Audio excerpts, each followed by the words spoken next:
go ahead and get started. Hello and welcome everyone to the Growth Lab's Development Talks seminar series. Thank you all for joining. My name is Tim O'Brien and I'm a Senior Manager of Applied Research at the Growth Lab. Development Talks is a series of conversations with policymakers and academics working in international development. The seminar provides a platform for practitioners and researchers to discuss both the practice of development and analytical work centered on policy. In this seminar, we're thrilled to welcome Dr. Indrajit Kumaraswamy, former governor of the Central Bank of Sri Lanka, who will discuss 4 frameworks for macroeconomic policy and a pluralist polity, drawing from his experience as governor and beyond. Before I introduce our speaker, I just want to mention a few things. If you want to stay up to date with the Growth Lab's research, events, and job opportunities, you can visit our website, follow us on social media, and sign up for our quarterly newsletter. More information can be found on our website, growthlab.cid.harvard.edu. I'd also like to invite you all to attend our next Development Talk seminar on Tuesday, September 21st at 12 p.m., featuring Dr. Antoinette Saye, Deputy Managing Director of the International Monetary Fund. And if you'd like to catch up on past videos from this series, you can find them on our website under videos. Now, without further ado, I would like to introduce today's speaker. Dr. Indrajit Kumaraswamy was governor of the Central Bank of Sri Lanka from 2016 to 2019. Prior to becoming governor, Indrajit served at the central bank for 15 years, working in the departments of economic research, statistics, and bank supervision after he joined the bank in 1974. He has also held positions at the Ministry of Finance and Planning, as well as the Commonwealth Secretariat. Indrajit has a bachelor's degree and a master's degree from the University of Cambridge, and a PhD in economics from the University of Sussex. On a personal note, at the Growth Lab, we had the privilege of getting to know Indrajit during our applied project in Sri Lanka. Indrajit was a very generous and important contributor to our early research on the Sri Lankan economy before he was called upon to serve as governor of the central bank. When his appointment was announced, I remember thinking that there must be very few people in the world who the coalition government at that time could have agreed upon to serve as governor, and probably no one more capable of the job than Indrajit. In the years that followed, we were always profoundly impressed by Indrajit's leadership of the bank, including his technical excellence, his focus on expanding the capabilities of the whole organization, and beyond. We are thrilled to have him with us today to share his insights. Welcome, and over to you, Indrajit. Thank you very much, Tim, for that very generous introduction. I must first thank the Harvard Growth Lab at the Kennedy School for inviting me to be part of their series of development talks. And a particular word of thanks to Tim and Patricio, and of course, greetings to Ricardo, who I had the great privilege of meeting when the Harvard team was working in Sri Lanka. So it's a pleasure to be with you. And let me, what I'm trying to do this afternoon is to give you initially a historical perspective of macro developments in Sri Lanka to make the case that macroeconomic stress was arguably the most important contributory factor in holding back Sri Lanka's development. And then to make the case for clear frameworks for macroeconomic policymaking and embedding those frameworks as far as possible in law. That's what we tried to do. Not totally successfully, I should add. It was a work in progress when the government changed, and now I think the pandemic has distracted everybody. So let me start. A bit of background on Sri Lanka. I don't know how much the audience knows about Sri Lanka. Sri Lanka, at the time of independence in 1948, was second to Japan in Asia on most socioeconomic indicators. In fact, Lee Kuan Yew called Sri Lanka the modern model post-colonial country in the early 50s. He came to change his mind and in fact drew lessons from Sri Lanka on what not to do when he became Prime Minister of Singapore.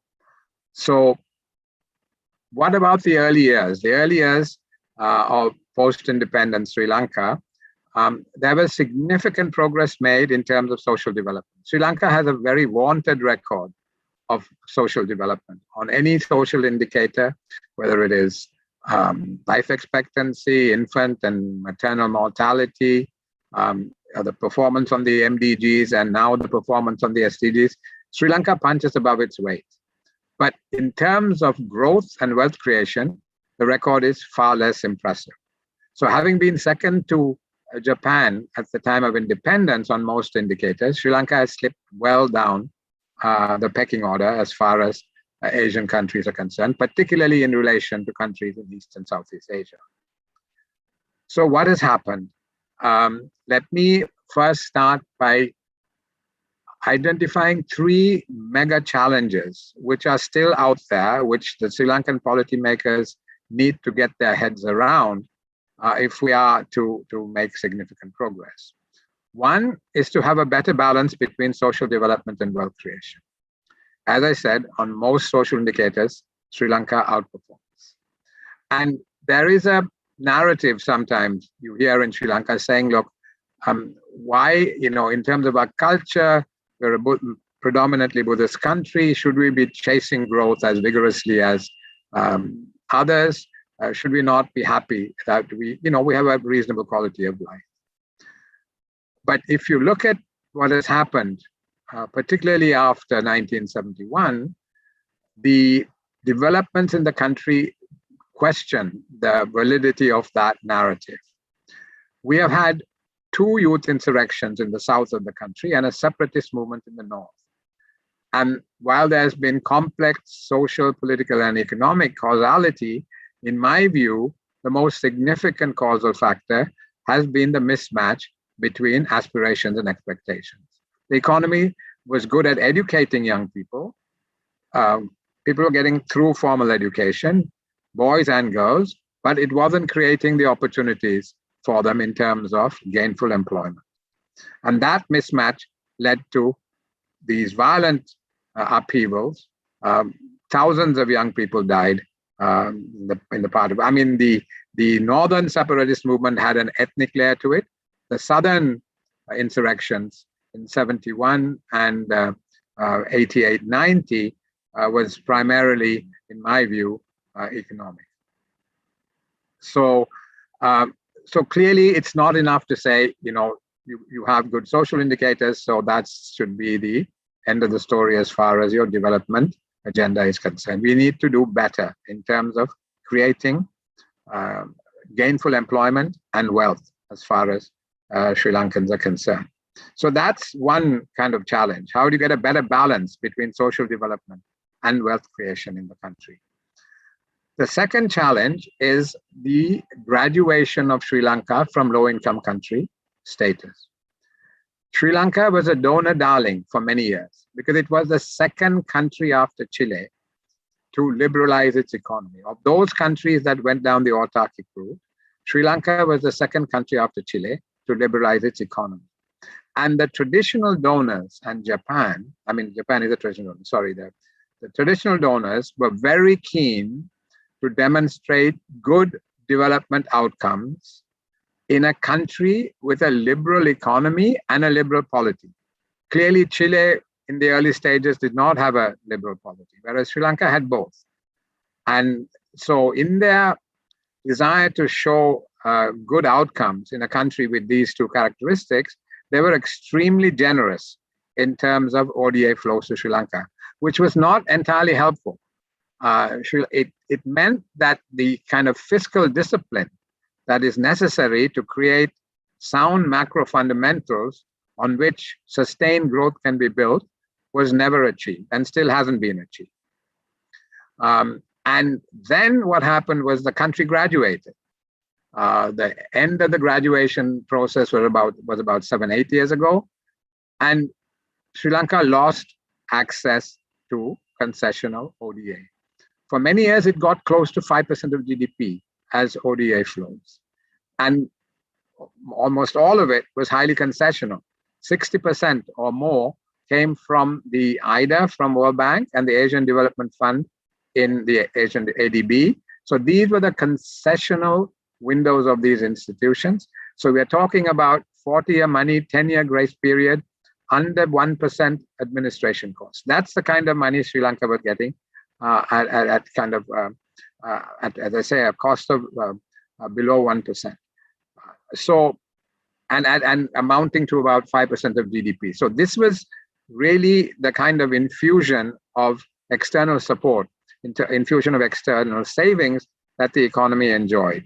And unfortunately, the balance, as I said, between strengthening the growth framework and spending it on social welfare was not achieved. In fact, Professor Joan Robinson, who is of course a left-leaning economist, when she came to Sri Lanka in the 1960s, said, you folks have eaten the fruit before you planted the tree. And I think that's the best kind of description of what has happened in Sri Lanka over the last 70 years. So that's, and once we graduated, we were fortunate in the sense that at the time we lost this concessional funding, the global financial crisis took place, and there was a massive amount of liquidity pumped into the international system, and the money was looking for high yield. Sri Lanka did not have any exposure to commercial debt at that time, and therefore there was headroom to borrow, and we borrowed quite vigorously, and we were not very discriminating in the way we spent that money. The money went into non-tradables. The money did not generate or save foreign exchange repayment, and that in some ways is the genesis of the serious debt problem that Sri Lanka is facing today. So, and the other thing is that as policymakers, we have had difficulty in accepting and getting our head around the discipline that is imposed by access to international capital markets and being subjected to the scrutiny of rating agencies. That is something we have not really come around to working out, and the discipline that has to come with it still hasn't appeared. So that's the kind of background, and in terms of three kind of macro challenges. The third macro challenge is that Sri Lanka, and this, I don't know how many other countries have this kind of phenomenon, is experiencing its demographic transition before full economic transformation. We are experiencing aging at a much earlier point of the development process. And this is because of a very successful voluntary family planning program, which was driven by the education of the girl child. The fact that the female or girls' participation in formal education was extremely high. They were then able to plan their families, and this was a very successful program, and we have started aging. So in a sense, we are almost paying a penalty for the success we've had in educating girls, in the sense that this whole aging process is hitting us at an earlier stage of our development trajectory, which means that there is a much higher premium placed on productivity improvements in terms of, you have to do the research and the innovation, everything that goes with productivity improvements have come at an earlier stage. So because we can't drive growth through labor augmentation anymore. So it has to be through productivity and at an earlier stage in the development process. So those are the three kind of, as I said, macro kind of challenges policymakers have been struggling to get their heads around, and it's a work in progress still. Okay, let me, the title says Frameworks for Macroeconomic Policy in a Pluralist Polity. And I think all the challenges that one has in terms of formulating macro policy have been compounded by the nature of politics in Sri Lanka. What has happened in Sri Lanka is that liberal political institutions at the time of independence was superimposed on what was and still is to a significant extent a semi-feudal society. I say semi-feudal because it is very much driven by patron-client relationships. And this has meant that almost all institutions have become politicized. there are other countries which have as venal, if not more venal politicians than Sri Lanka has. But I doubt there are many countries where all the key institutions have been politicized as much as they have in Sri Lanka, whether it's the judiciary, the public administration, the press, everything. There is a significant degree of politicization. And the checks and balances have been reduced. And that also applies to macroeconomic policymaking. When push comes to shove, politics always trumps economics. And we have had really repeating cycles of stop-go policies. Sri Lanka has had 16 programs with the IMF since 1965.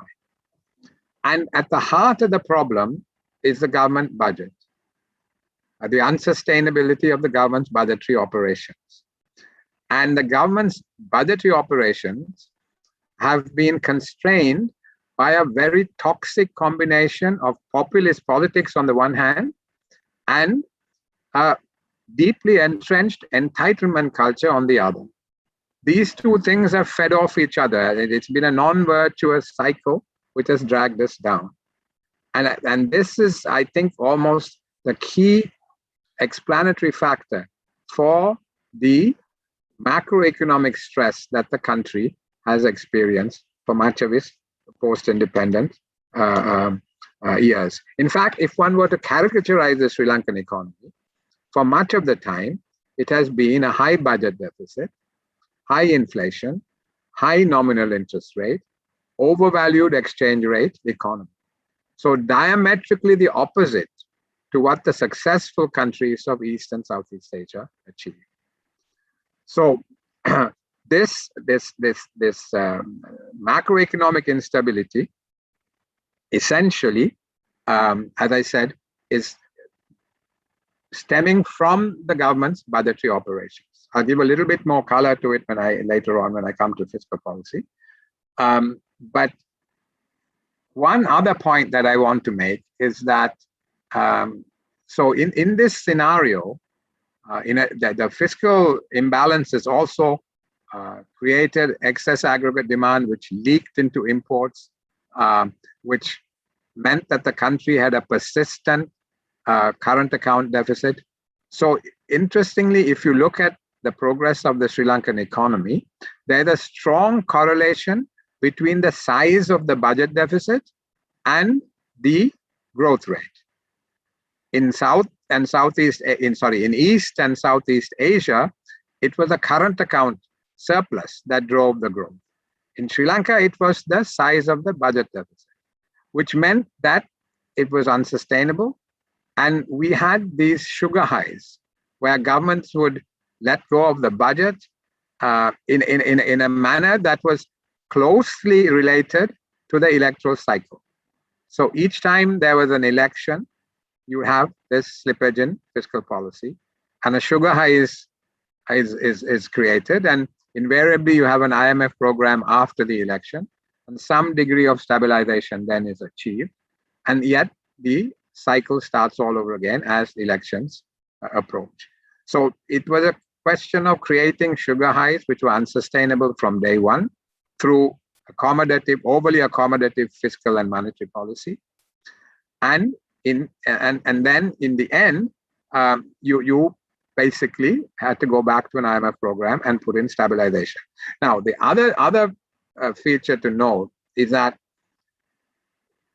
there has been a real challenge in synchronizing stabilization and structural reforms. As you know, stabilization packages compress domestic absorption and have a depressing effect on both consumption and demand, aggregate demand, and consumption and investment are both adversely affected. Now, the only way you can basically avoid a growth deficit is if you undertake the structural reforms. And clearly there is a time asymmetry. The stabilization measures hit very quickly. The structural reforms take more time to implement, but usually there hasn't been the political will to implement the structural reforms that were necessary to sustain the growth. So, whenever there has been elevated growth, it's been driven by unsustainable macro policy, particularly coming out of the government's budgetary operations. So that is the background against which I'm going to propose that it became important to have clear frameworks for macroeconomic policy making and to embed of much of those frameworks as possible in law. So that is what we intended to do or tried to do. And it was only partially successful. We ran out of parliamentary time. And as Tim indicated, there was a coalition government, which made decision-making more complex. And things took much longer than they perhaps should have done. And so we were not able to complete the story. But let me tell you about the journey we started on, but were not able to complete. So on fiscal policy, the government, at least the central bank, decided to adopt flexible inflation targeting. Now, obviously, the other options are an exchange rate, but in a country with a persistent current account deficit and low external reserves, clearly that is not sustainable, or at least creates a lot of compression in terms of economic activity. But for many years, the central bank used monetary aggregates as the anchor. But the relationship between inflation and the monetary aggregates weakened, and the decision was taken to adopt flexible inflation targeting. And a roadmap was formulated. The IMF provided technical assistance. So a data-driven forward-looking approach was adopted. The inflation target was 4 to 6%, but there was provision to change it. The finance minister could change the target and issue a gazette. As you know, the government issues gazettes to inform the public of key policy decisions that it takes, and the finance minister would be required to issue a gazette and explain why the inflation target was changed, if it was changed. And the technical capability for modeling and forecasting within the central bank was strengthened. And there were surveys conducted on inflation expectations amongst academics, amongst business people and households. Then a new central bank bill was formulated to embed this inflation targeting framework in law. Because, we felt we really had to tie our hands. I think there is this famous story of Ulysses getting his men to tie his hands to the mast of his ship so that he wouldn't turn the steering wheel when they heard the singing of the sirens. And if they went in that direction, clearly there was disaster awaiting them. So to deny himself that temptation, he tied his hands to the mast. In the same way, we were trying to tie the hands of all of us policymakers through clear frameworks and them being embedded as much as possible in law.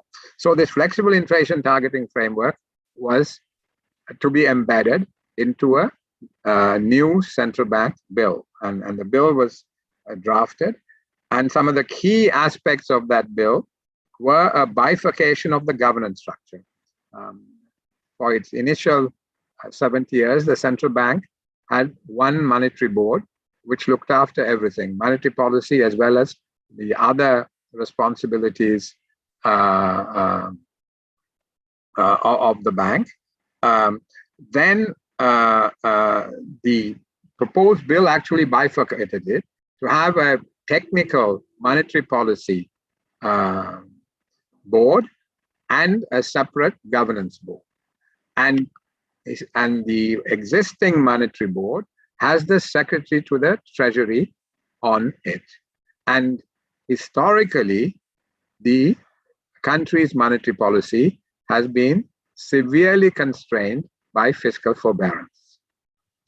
And so the idea was to have greater autonomy for monetary policy in the central bank by the proposed new law actually separating the central bank from the Treasury, and the Secretary of the Treasury no longer being on the Monetary Policy Board. He was on the Governance Board, but not on the Monetary Policy Board, which was going to be much more of a technical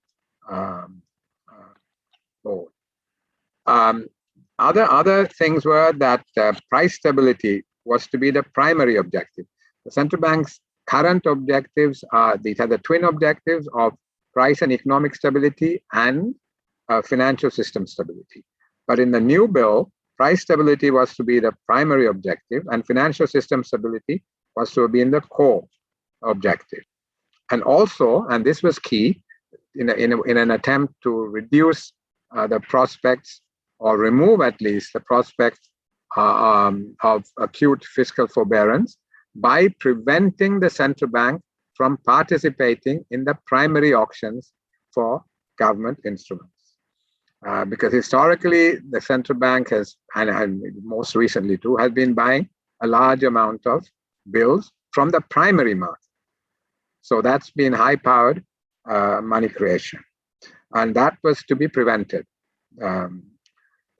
Another important initiative was to have a whole new section in the draft bill on macroprudential surveillance. Clearly, after the global financial crisis, the importance of macroprudential surveillance as a means of identifying and taking proactive action on risks emerging in the economy gained increasing salience and importance, and therefore there was provision to strengthen macroprudential surveillance. And transparency would have been improved through an announcement of a medium-term policy framework and a desired inflation path. The communications was to have been improved, including through a biannual inflation report, and reforms basically that were proposed were based on the key pillars of increased autonomy and accountability. And in terms of accountability, the governor was to testify regularly to Parliament in the same way the Fed chairman testifies before Congress. That was to be introduced. Now, we got the bill into Parliament. It took a long time, much longer than we anticipated. Though it went into Parliament, we ran out of parliamentary time before the election took place. And the new government has decided that the kind of autonomy that was being proposed in this draft bill was not something that is appropriate for a country at Sri Lanka's stage of development. I mean, there is a case that can be made, but the thinking behind the new bill was to find ways and means of moving away from this macroeconomic stress that had been there for many, many years, and this accommodative monetary policy, which was characterized by fiscal forbearance, how to really get away from that, and to kind of tie the hands of policymakers in such a way that they couldn't resort to it without breaking the law. So, so that's monetary policy. I should perhaps share one insight. I mean, you know, ideally, one should not intervene in setting interest rates. You don't want to mess around with markets.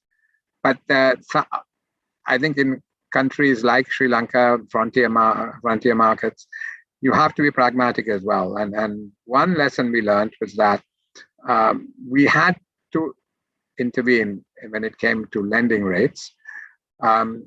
In early 2019, it became clear that the economy was slowing down significantly. Private credit growth had come down. And the previous year, the government had been able to achieve a primary surplus.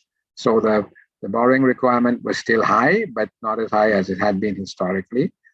And there seemed to be scope to loosen monetary policy. So the central bank shifted from a neutral to a expansionary phase of monetary policy, and the SRR was reduced, policy rates were reduced, etc. While the benchmark interest rates in the market were coming down, lending rates in the banking system did not. So you had the whole yield curve on government securities coming down, the benchmark call money rates came down, but the lending rates were very high. So we had a situation where nominal growth was about 8%. The primary lending rate was 12%. And the average lending rate, weighted average lending rate, was about 14.5. Clearly, trying to do business in that kind of framework was not possible. So the Monetary Board decided to impose a deposit cap, because the bankers kept saying, no, we can't bring down lending rates because it's, we have to keep our deposit rates up because it's highly competitive, and we're not able to bring down our deposit rates. And therefore, our funding costs are high, and therefore our lending rates are high. So we said, okay, that's fine. Then we will put a cap on your deposit rates.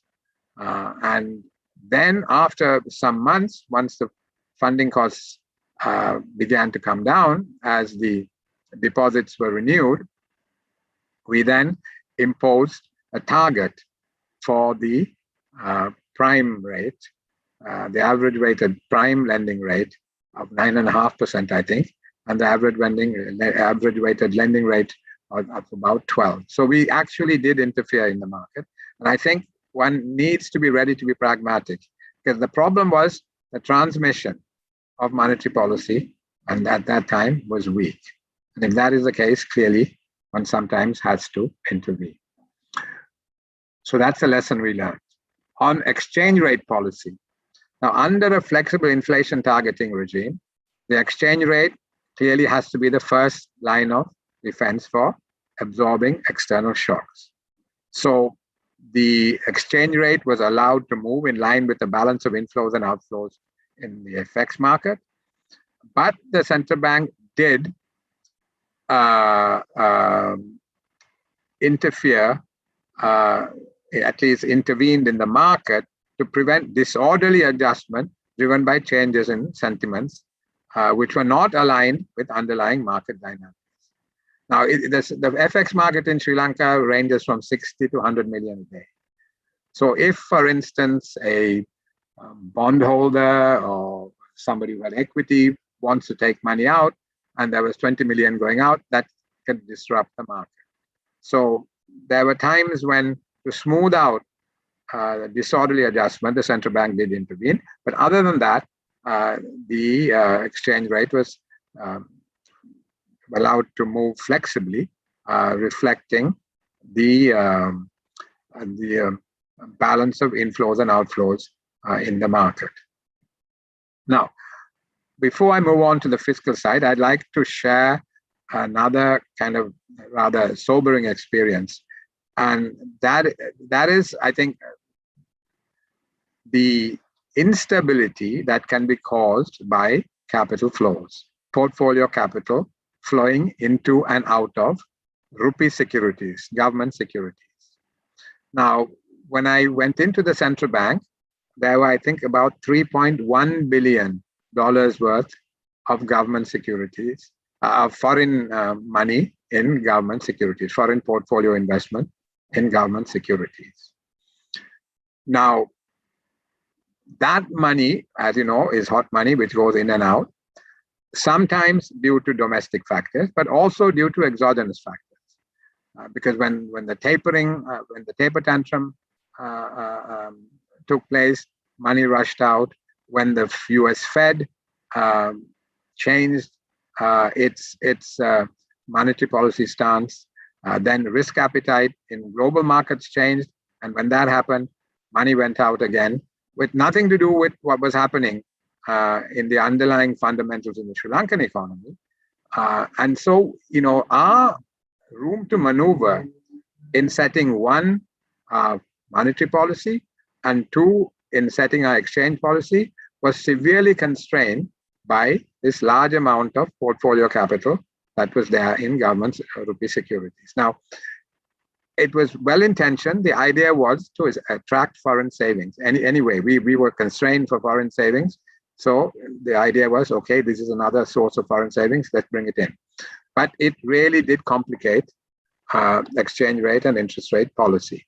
Exchange rate policy, because whenever large amounts of money went out, clearly, as I said, a market of 100 million, and there was this 3.1 billion, and this money was going, and we had crises, we had a political constitutional crisis. We had terrorist attack, the Easter bombings. Whenever these kind of things happen, money rushes out, and then you're basically pretty helpless. Either you have to let the exchange rate go, or you have to deplete your reserves. So having this large amount of money, foreign money in your rupee securities, particularly in a twin deficit country, because these are the most vulnerable. So not only in terms of domestic developments, which are understandable, but each time there's a change in risk appetite in the global markets, also money went in and out. And if you're a twin deficit country, you are the most vulnerable. So I think the lesson from that is, if you are a twin deficit country with limited reserves, trying to get large amounts of money into your foreign money into your government securities is fraught with danger. I'm not saying don't do it, but it's fraught with danger. And in fact, what we did was we reduced the limit for such investments from 12.5% of the total debt stock down to 5%. And I think now actually there's hardly anything left because of the risks associated with the Sri Lankan economy. And in paradoxically, that has made monetary and exchange rate policy easier to manage, because there were times when we wanted to bring the interest rate down, but we were constrained from doing so because we didn't want to compress the interest rate differential between the domestic rates and the U.S. Treasury rates. So it meant that it did reduce the leeway for the autonomy of monetary policy setting. And as I said, equally, the exchange rate was buffeted due to factors totally beyond totally outside the underlying fundamentals in the economy. Okay, let me get to the main source of instability in the system, and that is the government's fiscal operations. If you essentially right now, it's atypical because of the pandemic, but last year expenditure was 19-20% of GDP, which is okay when you come, in terms of our comparators. That level of expenditure is okay. And in fact, there are issues about the quality of public expenditure, but in terms of the level, it's okay. But the problem is that our revenue dropped to 9.2% of GDP, partly due to the pandemic and the fact that the economy contracted by 3.6% last year, but also because there were large-scale tax reductions by the incoming government in December of 2019. It was a kind of a Laffer curve rationale to it. And of course, they did not have the opportunity to see whether that would bring about the growth effects they anticipated because of the impact of the pandemic. But all in all, there is a massive now budget deficit, a double-digit budget deficit, and it's likely to be repeated this year. But even before the pandemic and the effects of the pandemic, as well as these tax reductions, there has been an underlying problem as far as government revenue has been concerned. Right up to the middle 90s, 95, 96, even 97, I think, revenue was about 19-20% of GDP. And expenditure was 25, 26%. And, the deficit would go up and down. As I said, you have these cycles when linked to the budget, linked to the electoral cycle. But revenue actually came down from the mid-70s to, say, 2014 was the trough. It went down from this 19-20% figure all the way down to 12%, to 12.5%. And that was because during the conflict, the 30-year conflict that Sri Lanka had, I should have mentioned part of the macroeconomic stress, of course, also has to be attributed to the conflict. The buildup of defense expenditure and the disruption to economic activity, all that also greatly complicated fiscal management. So that has to be factored in. So the revenue went down because one, the traditional sources of revenue, which were the Sri Lanka's traditional exports, that is tea, rubber, and coconut, those sectors generated large surpluses and were the main source of revenue. Taxes on those were the main source of revenue. But there has been a secular decline in the terms of trade. Surpluses, and also there has been an increase in the wages of the plantation workers, who are the most underprivileged, underdeveloped community in the country. And the margins have got squeezed, and the tax take from those sectors have reduced significantly. And the new sectors, the new growth sectors, like apparel, like tourism, don't pay tax. Because what essentially happened was, during the conflict, the government felt compelled to provide lots of tax concessions to ensure that projects would get over the hurdle rate of return.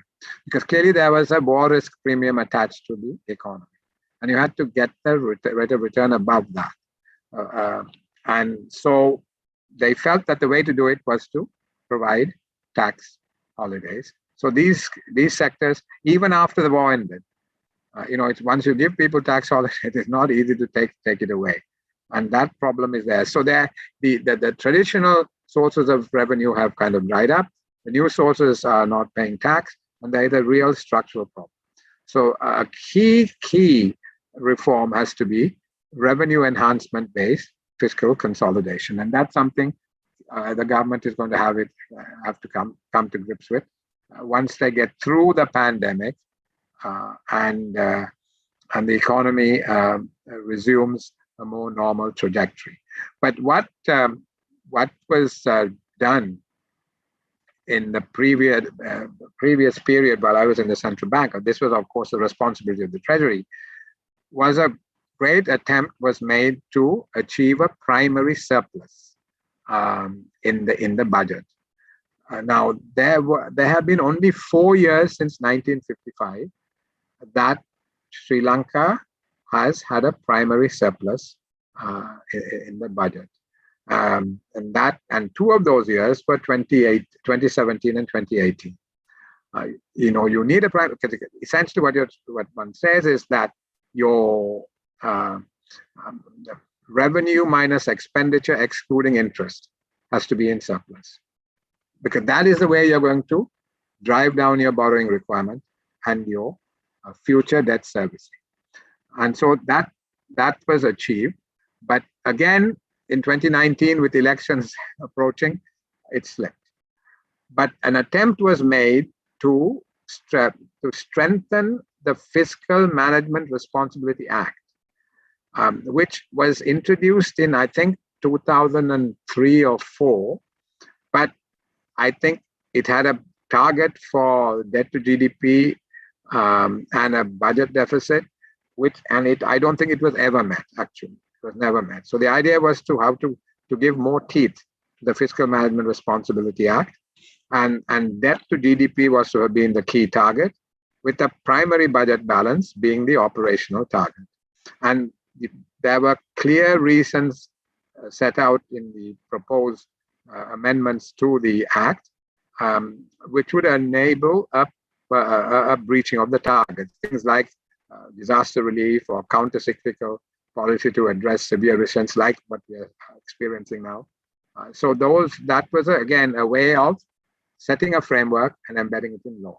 Let me quickly I'm way behind. Let me rush a bit. Debt management. Sri Lanka's debt to GDP right now is about 109%. It's very much an outlier, even for frontier market economies. These economies have seen their debt to GDP go up significantly, but Sri Lanka is an outlier as far as having a debt to GDP of 109%. And even before, this was a problem. Even before the pandemic, Sri Lanka's debt to GDP ratio was very much an outlier. And two things were done to try to, again, come up with frameworks embedded in law. One was the passage of the Active Liability Management Act. Now, historically, the government's borrowing requirement was limited to what was set out in the Appropriation Act, which was passed by Parliament each year. You couldn't borrow more than that. What the Active Liability Management Act did was to enable borrowings over and above what was set out in the Appropriation Act for the specific purpose of debt management. So you could go to the market opportunistically when the conditions were right and borrow money, set it aside, and employ techniques like switching and refinancing, and there are various techniques that are available for liability management. And the idea was to really strengthen debt management by enabling the use of such instruments and enabling and creating the space to do that through the Active Liability Management Act. But so that parliamentary oversight of public finance was not undermined in any way, each of these operations had to be approved by Parliament. The other component of the debt management framework is the medium-term debt management strategy, which was published in April 2019. And here, the priorities were a gradual reduction in foreign borrowing and an extension of maturities and a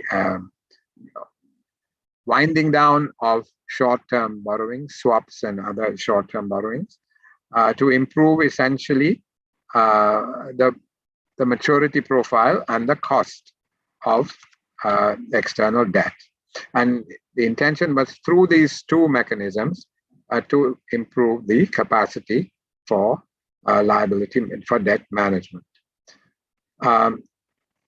Now, the other thing I had down here was, clearly this is the macro side. You have to also, there was one other thing. We drafted a new banking act, which is in the it's I think about to be finalized, which sought to strengthen corporate governance, consolidated supervision, put in place a much stronger resolution framework, enable the central bank as a regulator to impose monetary penalties and fines. It enabled the ring fencing to mitigate contagion risk, strengthen provisions for mergers, acquisitions, and consolidation, and strengthen the provisions for subsidiarization of large foreign banks. So those were the things that were put into the new proposed banking bill. It's still a bill, but that I think is going to go through, and it's a work in progress. So those were some of the things that were done. And as I said, all this is to create a foundation for growth, for strengthening growth framework. You're the growth lab.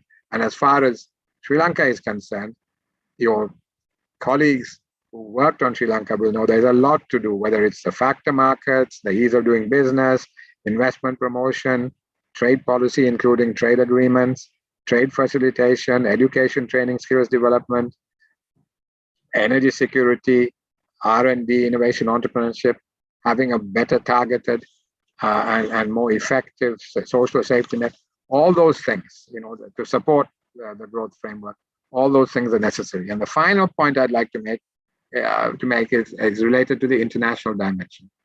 Sri Lanka's location is strategically very important. It's placed on some of a key major trade route.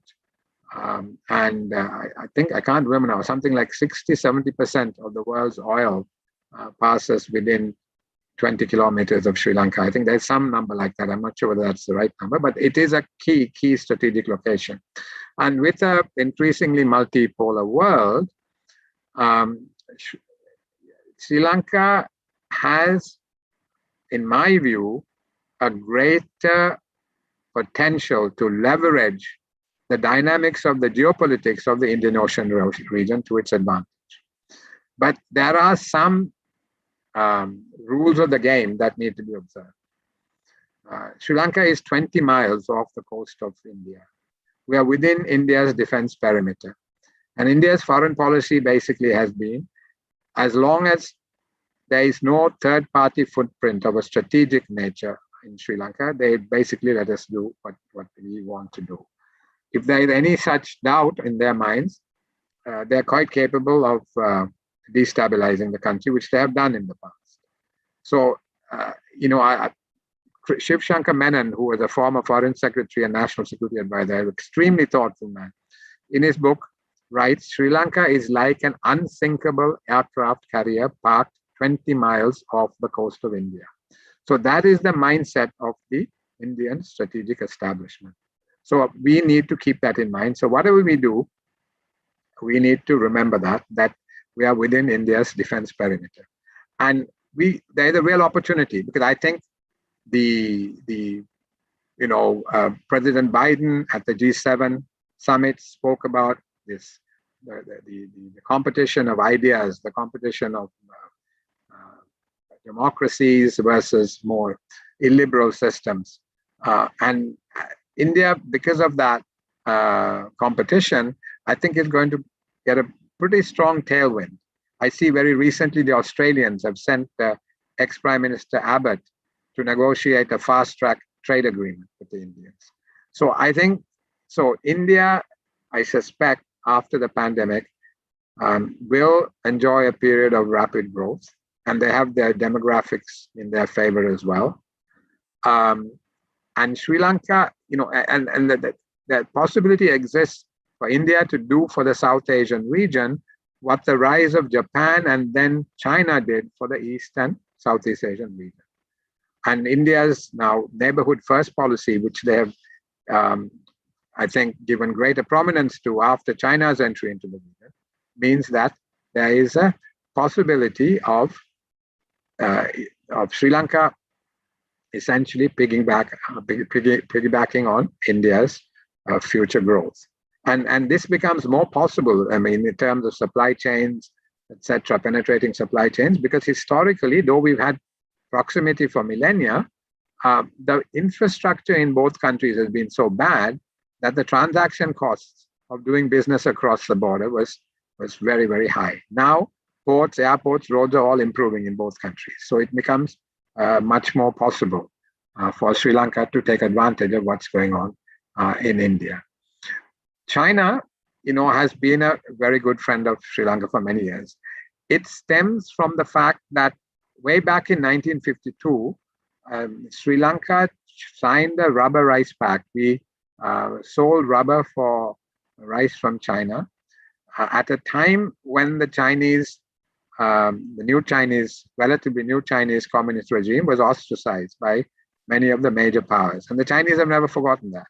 And so they have been very generous to Sri Lanka. Even during the conflict, when the West was concerned about human rights abuses and was not selling arms to Sri Lanka, the Chinese provided support.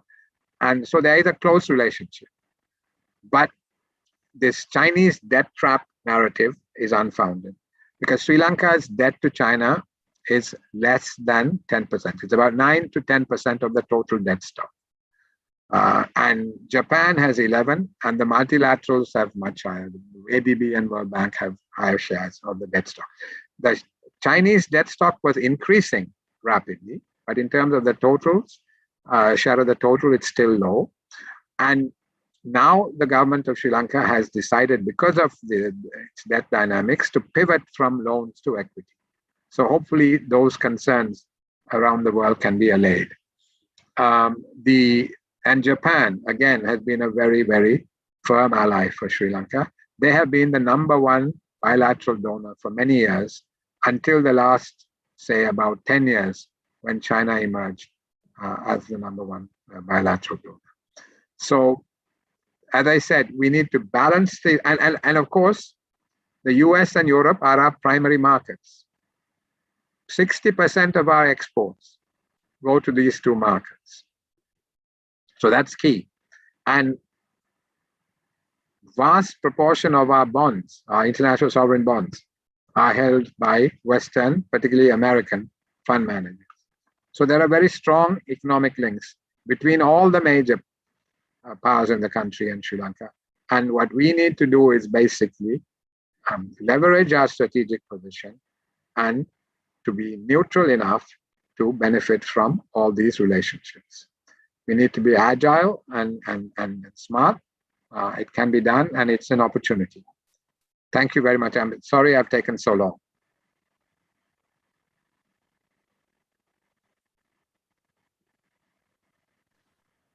Thank you so much, Indrajit. You packed a lot of wisdom into those minutes, and we're getting a lot of questions coming in. So I'd like to take the liberty of asking you one or two, and then open it up to others. Sure.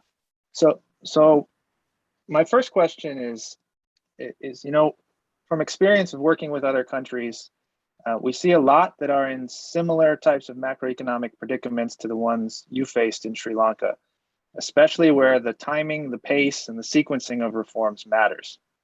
It's often overlooked, right, that when you have multiple distortions, pulling one lever can make others worse.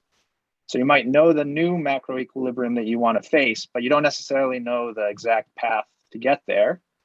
And typically, IMF programs don't provide a lot of space for you to figure it out. And then that's before the politics of the reforms even come in. So I'm really interested to hear you just speak a little bit more about those challenges, how you faced them, what you learned, and if you have any advice for us at the Growth Lab and similar organizations that try to help policymakers like you navigate these things in real time. So, clearly, in fact, I should have mentioned this. It's critical, and this is something we have also struggled with in terms of certainly in terms of trade policy, the particular area where how one sequences that in terms of liberalization, in terms of the speed at which one does that, trade agreements, who we do it with, and what should be the kind of special and differential treatment we should get from some of the larger countries like India and China with whom we are negotiating. So there are issues like that. On the macro side, where one has to be careful clearly is the fiscal monetary coordination, in the sense that right now, of course, is a clear example where I think you have to essentially open the spigots, both on the fiscal side, on the monetary side, because of the great demand compression that's taking place due to the pandemic. But historically in Sri Lanka, we have not got it right. Monetary policy has not lent into over-expansionary fiscal policy. There has been fiscal forbearance, which has amplified the macroeconomic stress. So that was one thing as to how you essentially, the timing of your monetary policy actions and how you how that complements fiscal policy. It's something I think that has to be carefully calibrated, and we were not that good at doing it, to be honest. That was one of the biggest problems. And the idea of trying to build in greater autonomy for the central bank was to have greater scope to do so. That you could have an autonomous monetary policy which would either lean into expansionary fiscal policy, or if there was a growth deficit, then to basically have a more expansionary monetary policy, more aggressive monetary policy. So that's where it really played in terms of the timing and the speed at which you did things was really to make sure that the fiscal monetary coordination worked well. But as I said, there were lots of other issues in terms of reforms of land and labor markets. How you put together a reform program. Clearly, given this kind of electoral cycle that we have and the political culture, you have to do your tough reforms up front. Right? You have to pick what you're going to do, probably not too many because you're not going to get all of it done in our kind of system. So do you want to do some labor market reforms? Do you want to land, whatever? You have to pick 2-3 things in terms of factor markets. I think the business climate stuff is a continuous agenda, right? That you can keep pressing on as much as you can. Again, on trade policy, there are choices to be made in terms of speed and the sequencing of it. as to who you do trade deals with. Because ideally, we did one with Singapore, which again got messed up because of the coalition. But I think when you're doing reforms, you have to maybe pick the tough ones, yes, early in the political cycle. But at the same time, you need to pick some low-hanging fruit so you can show some results. I think that's important, so that the reform program does gain some credibility within the first year or two of a government, so that you can show some results. So it's a mix, I guess. So when you're putting, what am I saying? I'm saying is, when you're putting the structural reform program together, if you have a very high, if you're attaching a very high priority to a tough reform, do it as early as possible in the political cycle. At the same time, pick a couple of low-hanging fruit, which help you to show some results fairly early on in the process, so that the reform program gains credibility. Thank you. So I just have one more question, and then I'll bring in some others. And this question is turning away from the technical policy questions and more towards building an effective organization. So I know that you put a major focus on expanding the capabilities of the bank, and you had a deep understanding and appreciation for the importance of individuals in the system, and you cared about their individual professional growth. So I was wondering if you could share any examples of successes you had while at the bank, and what you observed in terms of the teams that you had to build to put it together. And if you have any insights that you'd pass along to other leaders that might be taking on similar positions in other places, that you might not have known when you started, but learned through this process of leading the central bank. I think this applies to most central banks, but the Central Bank of Sri Lanka has a highly qualified and professional cadre. As you know, the Central Bank of Sri Lanka went through some difficulties. We had some things that affected our reputation. So early on, one had to deal with some of that stuff. But what was interesting was that even more than me, the staff of the central bank were very keen to restore the reputation of the institution. They wanted to work very professionally. So in a way, I was working in a very kind of, what's the word for it? The playing field was very conducive in the sense that the staff wanted to be professional, the staff were qualified, and they wanted to really deliver the kind of outcomes one expected from them. I must say, I must give credit to one of my predecessors, so that's Nivad Cabral, who's now the state minister in the Ministry of Finance. He ramped up the postgraduate training program. So the number of PhDs increased, thanks to him. It started then, but it increased in the time I was there, and it will continue to increase.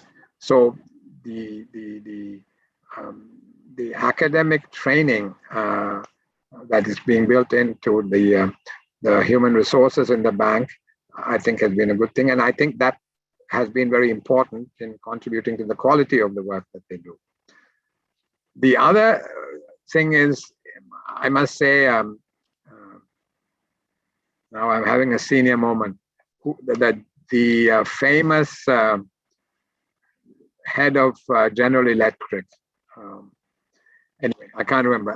One of his key sayings was that, as the CEO, intervene only where you think you can make a difference, and where there is a problem which needs to be put right, or there is a growth path that needs to be pushed, but let the organization run itself. And I must say, to a significant extent, because it was a highly professional organization, I let the deputy governors run their patches very much, but engaged only in the big policy issues, really. Or if they had a problem, if they came to me with a problem. So that was the style that I tried to adopt in terms of managing the institution. An institution, which I said is full of qualified and very able people. because even when it comes to recruitment, the central bank tends to recruit very rigorously and then trains, as I said. So, yeah, I mean, that was my philosophy. They themselves wanted to be professional. I let the deputy governors pretty much run their patches and try to focus on the major policy issues. And the biggest challenge was to make sure that politics didn't come in through the door. That was my job, to ensure that the policies of the central bank were not affected by political factors. Given the history of our country, yeah. Great, thank you. So at this point, I think we want to put Ricardo on video and ask him to share any thoughts and questions he has. To start, it says, hi. Hi, Ricardo. Hi, Inderjit. For some reason, it says here, unable to start video. I don't know if I'm being blocked. It'd be nice to see you. No, but I'm eager to start my video. In any case, it's great to see you. Sorry you can't see me. I'm always. There you are. There you are. Good. Always impressed by your wisdom, your knowledge, your ability to synthesize and communicate. And I have vivid memories of our conversations in your beautiful office overseeing the port of Colombo, and your talk brought me back to the early moments of the reform of the government when it was made, the decision was made to go to an IMF program that was revenue based, to raise revenues and so on, and so this, which I'm going to make a comment to which you might, in Tim O'Brien's question, there was this issue of political economy. And I wonder if a sustainable reform is a reform that allows the government to be re-elected so that it can continue. And I wonder if I was fully in support of a revenue-based adjustment program, but many revenue-based adjustment programs don't get re-elected, and revenues become the political issue in the campaign and the promise of the opposing party. So I leave that as a comment. But you mentioned that you decided to go in the direction of inflation targeting, which is very interesting, and particular in some of the countries we have worked in over the years. In Latin America, Mexico, Colombia, Peru, Chile are all inflation targeters, and they had a much easier time managing COVID from a monetary point of view than the ones that had more rigid exchange rates. But obviously, inflation targeting means exchange rate fluctuation, and exchange rate fluctuations are deeply political, and they generate winners and losers. So I wanted, my first question is how does the politics of exchange rate work in Sri Lanka? And in some countries the export sector is highly diversified and very broad, so they don't mind depreciations, but others have debts in dollars or are imports affect the cost of living. So that's question one. So like the political economy of exchange rates and inflation targeting. Secondly is you defined a set of rules in the macro thing. I thought that maybe the thing that it's always, we wish we knew how to do it, but it's hard to put the devil in a box, is some fiscal rules, right? That because in the end, if the fisc has too large a deficit, then it generates fiscal dominance over monetary policy and generates the twin deficits. It generates any thoughts on should we abandon the idea of, tying up the Leviathan, or is there, who would enforce such rules on the government if the government is the one that wants to spend, and so on? But in a macro framework, is there a role for fiscal rules? And this comes to my third question. So right now you mentioned several numbers that look very worrisome. The first one is that the debt is already at 109% of GDP, and that the interest rate on the debt is greater than the growth rate by a significant amount, say 3 percentage points or more. So that means that you already need that the interest burden is at least 3 percentage points of GDP. And so in a country that has trouble generating a primary surplus. So it would suggest that the writing is on the wall, that interest rates are already telling you that the position is somewhat unsustainable, and that the markets would calm down if they see a path towards fiscal adjustment. And I wonder, is there a path towards fiscal adjustment, or are we in for another sudden stop or another stop-go? Thank you. Okay, thank you, Ricardo, and again, really very, very nice to see you again. I must tell you, on your first observation, question about I would say that in terms of the reform process, I keep, at the end of my period, I ask myself, what is the kind of, how would I grade it? And the famous saying, operation successful, but the patient died, because the government lost the election, as you intimated. When you have fiscal consolidation based largely on revenue, that can happen, and that did happen.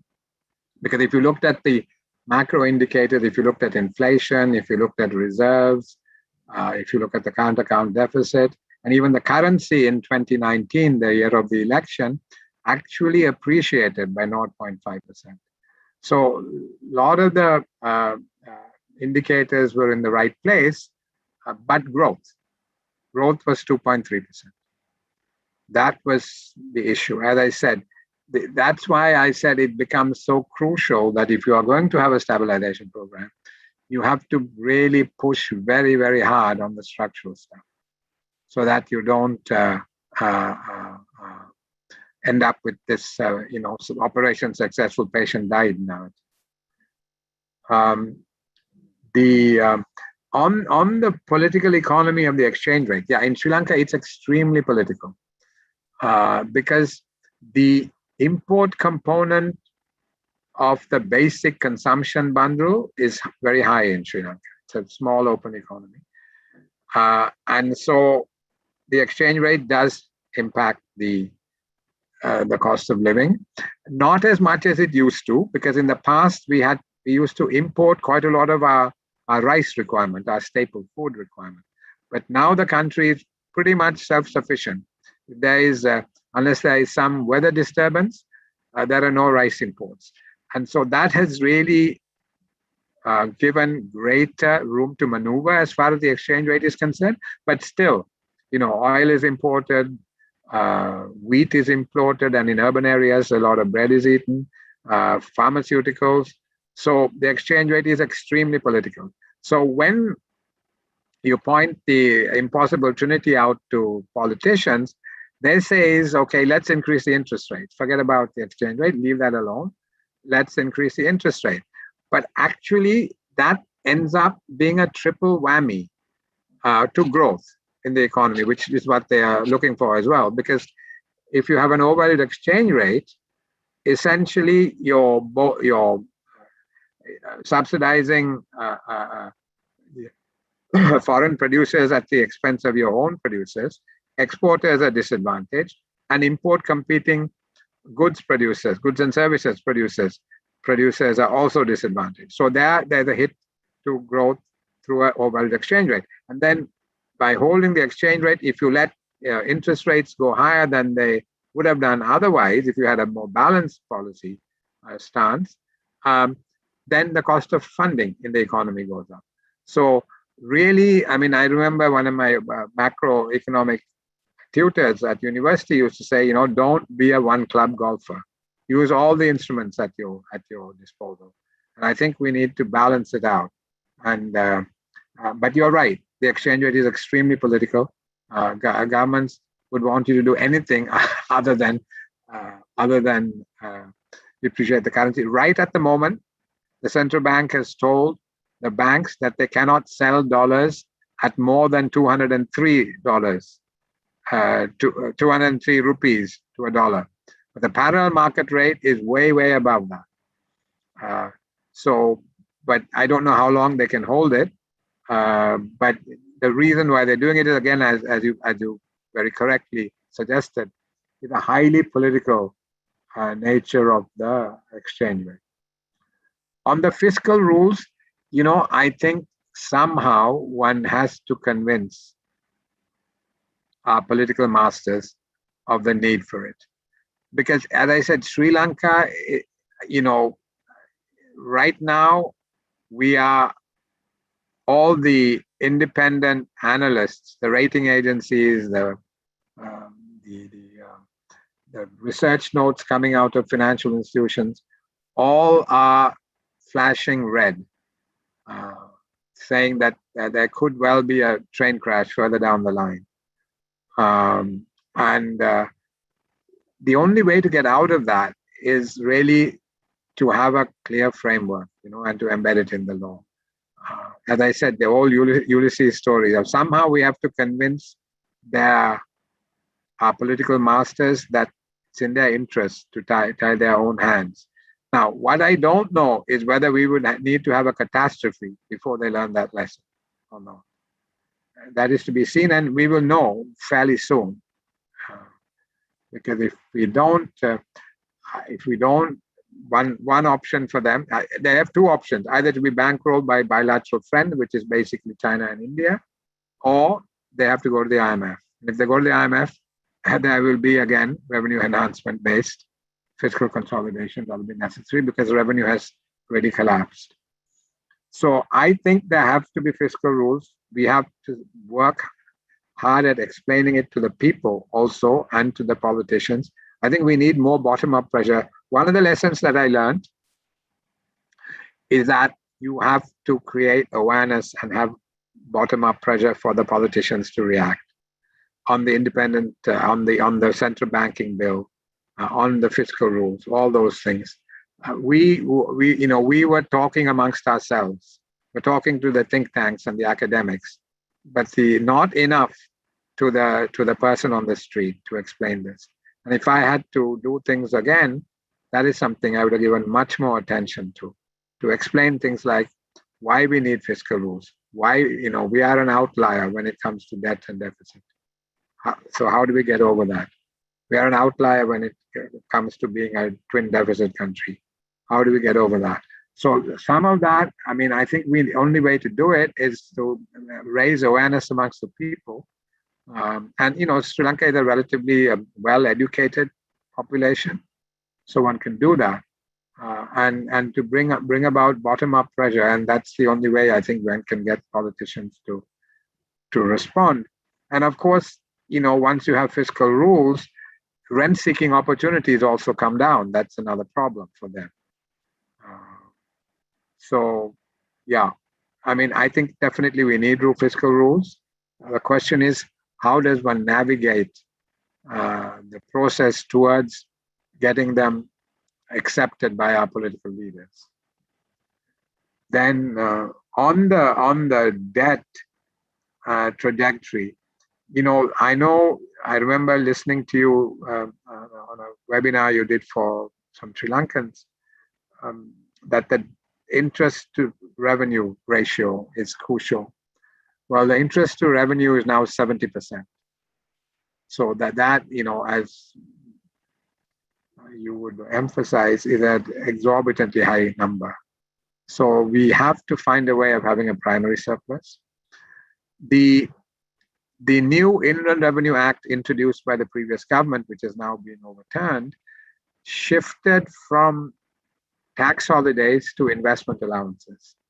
And I too personally believe upfront investment allowances linked to capital formation are a better way of providing incentives than these kind of open-ended fiscal, open-ended tax holidays.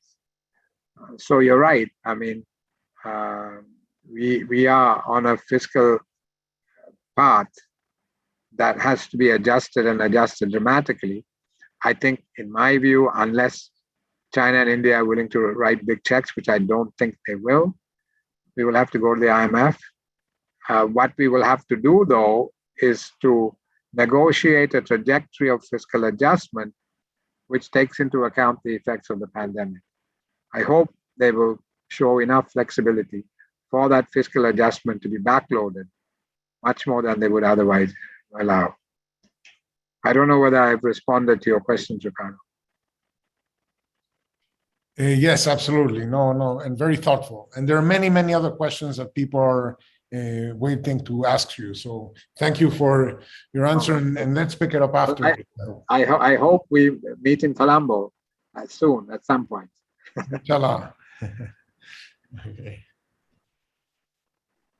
Right, as Ricardo said, there's a bunch of questions coming in, so time is running low. I think we'll try to squeeze in two more.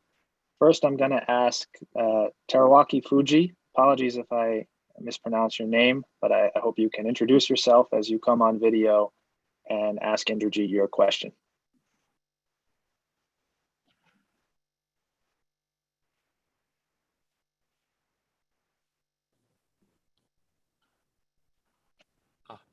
Hello, can you hear me? Yes, I can. Hi, can see you and hear you. Hi. Doctor, thank you very much. Thank you very much for very interesting presentation. And I have a question about financial inclusion in SME in Sri Lanka. And I think you, according to explanation, lending rate currently decreased by government intervention. And so I think, and are there any challenges for financial inclusion in SME? And for example, I think, and in some countries, in developing countries where I worked, I think they have the same problem. For example, like SME faced a very high interest rate, so they could not access to a proper finance. So, and if central government of Sri Lanka had some intervention to address the financial inclusion in Sri Lanka, I appreciate your explanation, because I think those, your explanation might be very helpful for other countries too. Thank you very much. Thank you for your question. No, certainly it's a problem. MSME financing has been a big challenge. There is a national financial inclusion strategy that was finalized maybe a year and a half ago, and a big component of that is focused on MSME financing. Now, I should say, the interest rates I was giving you were interest rates in 2019. Since the pandemic hit, the central bank has brought policy rates down about 350 basis points, and lending rates have come down. The prime lending rate, which we were targeting 9.5%, has now come down to about 5.75%. So lending rates have come down significantly. In addition, as a response to the pandemic, because of a lack of fiscal space, the government has not been able to provide fiscal interventions to support kind of livelihoods and businesses. So the banking system has had to carry much of the load, and we were fortunate because we actually went very robustly ahead with the implementation of the Basel Accords. In fact, there was a question mark whether the central bank was actually cramping economic growth by pushing the Basel standards so vigorously. If we hadn't done that, and if there weren't buffers in the banking system, we would have been in serious trouble, because it is the banking system that has carried the load in terms of supporting, as I said, businesses and livelihoods. And so there have been a couple of special programs that have been introduced. One, an interest subsidy program, and another, a program based on a central bank guarantee, which are targeted primarily towards the MSME sector. But I must tell you, in Sri Lanka over the years, we've had a strong orientation towards trying to support the MSME sector. 70% of the enterprises, businesses in Sri Lanka are MSMEs. So, that's a very, very large component and of the economy, and about almost 50% of the workforce is in the MSME sector. But the experience of all the programs in Sri Lanka demonstrate that there are probably 4 areas you have to operate in terms of government support. One is training, whether it's entrepreneurship or whether it is basic bookkeeping, or whether it is if it's some kind of skilled activity, the imparting the necessary skills. So that's training. Second is inputs. I mean, if you're promoting poultry, then you have to make sure that poultry keeping, you have to make sure that the chicks are available. If it's like livestock, that the cattle or goats or whatever it is are available. So inputs are important. Third is finance, clearly important. But central bank, the Sri Lanka, through the central bank often, has had a number of financing schemes. But the biggest constraint is marketing. There have been numerous programs, and we've seen these enterprises set up, and they don't last because the marketing channels are not clear. And if you can actually clear the marketing channels and work backwards, then, if a bank knows that you have a marketing channel, you won't have any difficulty in getting financing.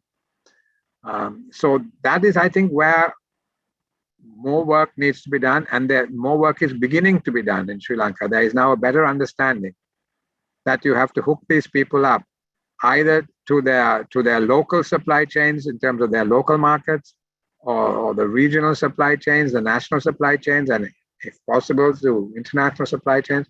You also have to improve rural transport, rural roads rather.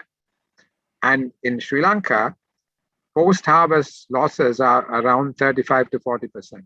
That's an eye-watering number. So we need to improve the storage capabilities, the cold chain, transport, all those things. So everything related to the marketing component, and I think the way to go about it is to really look at these supply chains and see whether we can hook these MSMEs up into the supply chains. And then as part of the National Financial Inclusion Strategy, some of these things have been picked up. We now have to implement them. Is that okay?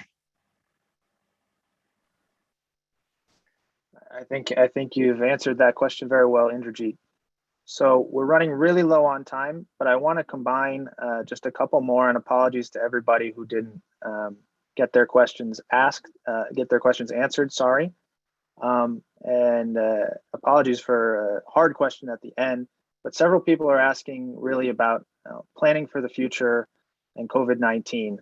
So Priyanka Krishnamurthy asks about, given the pressures of COVID, upcoming debt obligations, lack of Forex inflows, little access to international debt markets.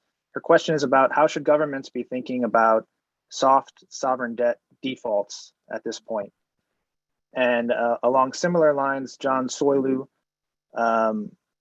seeing the same pressures, wanted to ask about how governments should be thinking about inflation, and in this time and place, should These should governments be more lenient or less tolerant toward inflation? Any thoughts you have on these before we close would be appreciated. Okay. So on whether or not there should be a soft default, I think these are my own personal views. But the central bank, the Central Bank of Sri Lanka and the government of Sri Lanka have said there is no way they will ever consider defaulting, and they are very proud of their unblemished record of debt servicing. They haven't missed a single payment, and this has been a great selling point for us. And if we were to deviate from that, clearly there will be reputational damage. But purely from a personal perspective, the question that I'm asking myself is, in order to remain current with our debt repayments, now we've just settled an international sovereign bond of $1 billion last month.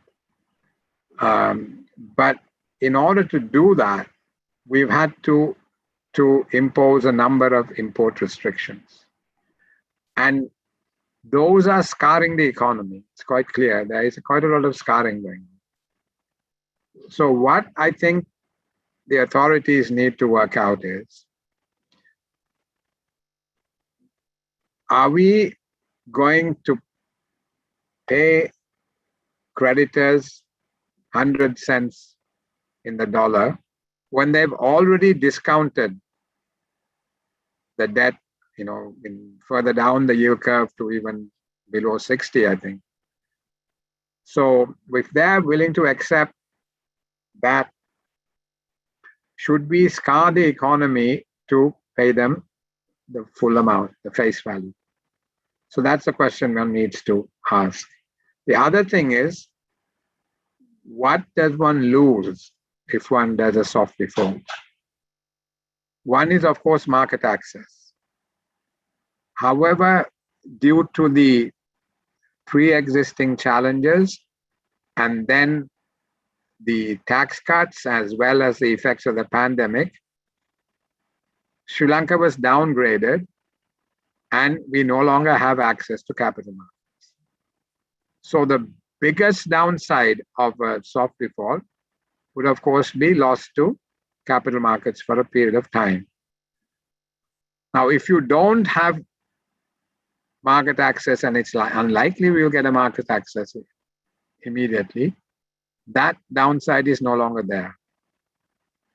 So then, as I said, what the authorities need to figure out is it worth scarring the economy to the extent that we are in order to stay current on the debt?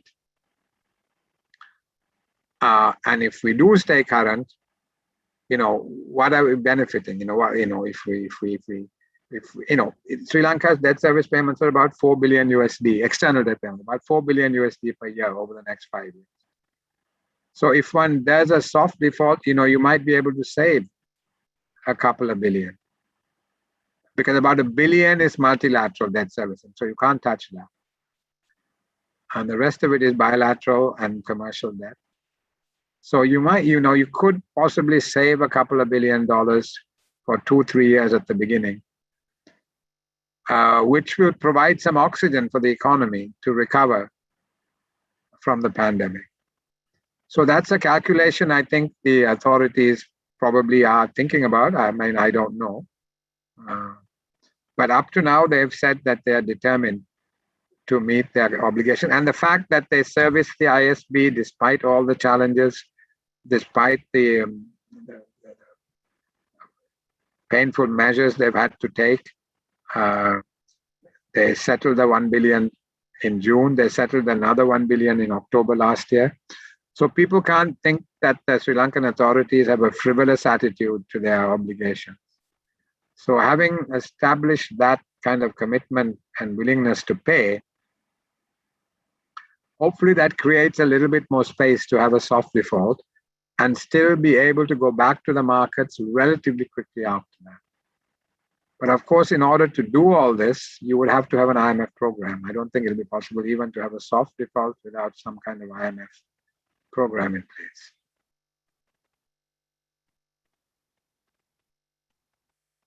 But let it be clear, the central bank and the government has said so far, they will meet all their commitments. I'm just saying some of the issues that are at play that need to be thought about. Well, Indrajit, thank you so much for your I'm words. sorry, there was a question on inflation, right? Sorry. Do you want me to answer that? Oh, I was going to give, I was going to give you a pass on it, but if you'd like to, go ahead. Okay. No, I mean, I think in the Sri Lanka is saying exactly what the other central banks are saying, that this is transitory. A lot of it is due to supply restrictions through the import controls,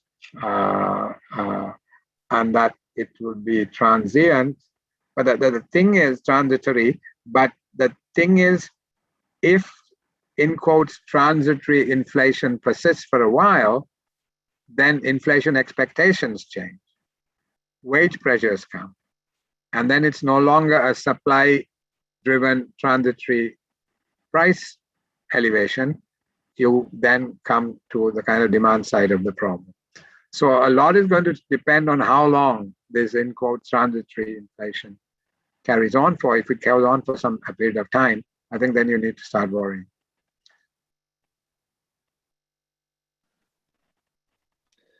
Thank you, Indrajit. Thank you for answering all these questions, coming at you from all directions, and even for staying on with us past time.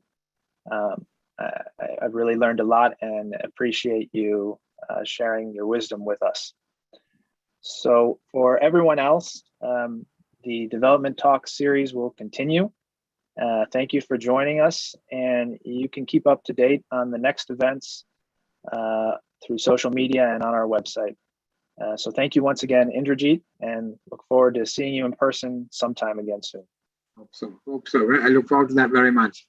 Thank you to